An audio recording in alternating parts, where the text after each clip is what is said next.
За, булган туяг шүү яг үннийг хэллээ. Монгол ардын нам ялахын тулд энэ одоо хотосготын эрх зүйн байдлын тухай хуулийг 24 оны 6 сард сонгуулийн өмнө уран хашгиран баталсан. Та нөхөд баталж байхдаа он сараа харж болох байсан. Тэртээ тэргүй засгийн газар шинчлэгдэн эмхлэгдэж байгуулагдах нь тодорхой.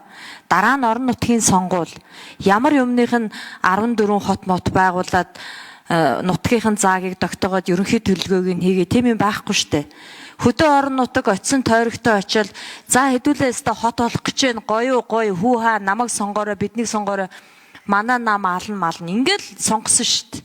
Тэгээ одоо энийг хийж чадахгүй буцаагаад ороод ирж байгаа. Тэгээ нөө олон толон юмэр сонгож исэн гişүүд нь бүгдээрээ танхимд байхгүй. Тэгээ одоо энэ Эрдэнэ өрн сайд энийг танилцуулж яадаг бол дэмэн штэ. Энэ хүн чинь энэ удаа их хуралд орж ирсэн. Гэтэл өмнөх одоо тэрийг хариуцжсэн сайд нь хайцсан, хариуцах ёстой. Байхгүй байгаа байхгүй юу? Одоо дахиад худлаа болно. 26 оны 6 сарын 1 хүртэл хойшлно. Улсын хурлын тогтоол нь бас хойшлно. 27 оны 1 сарын 1. Ерөнхийлөгчийн сонголт нь шүү дээ. Дахиад ялна гэж хитэн тийшээ гараад давхгүй наан хийж барахгүй хаа. Хөдөө байгаа тэр сумдууд ч одоо хот болно гэдэл нутаг одоо нэг хилийн цаг тогтооно гэдэг тэрийг барахгүй тэрийг одоо их хурл хийчих юм уу?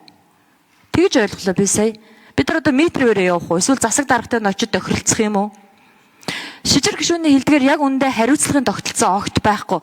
Хичнээн хуулийг сонгуульд зориулж баталчаад одоо дахиад хойшилж байгаагаа тоолож гаргаж ирмээр л байна да.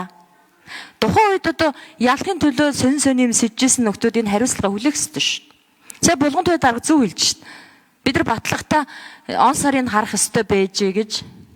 Тэгээ энэ их хурлын гишүүдийн нэг ийм он сар өөрсдөөс үйл шалтгаалan болдог зүйлээ харж хууль баталж ямаар байна. Нэг удаагийн сонгуульд зориулсан хуулийг дахиж энэ 126-тай парламентод баталмааргүй босхийг давуулмаарчгүй байна. Би асуулт асуугаагүй үг хэлж байгаа шүү.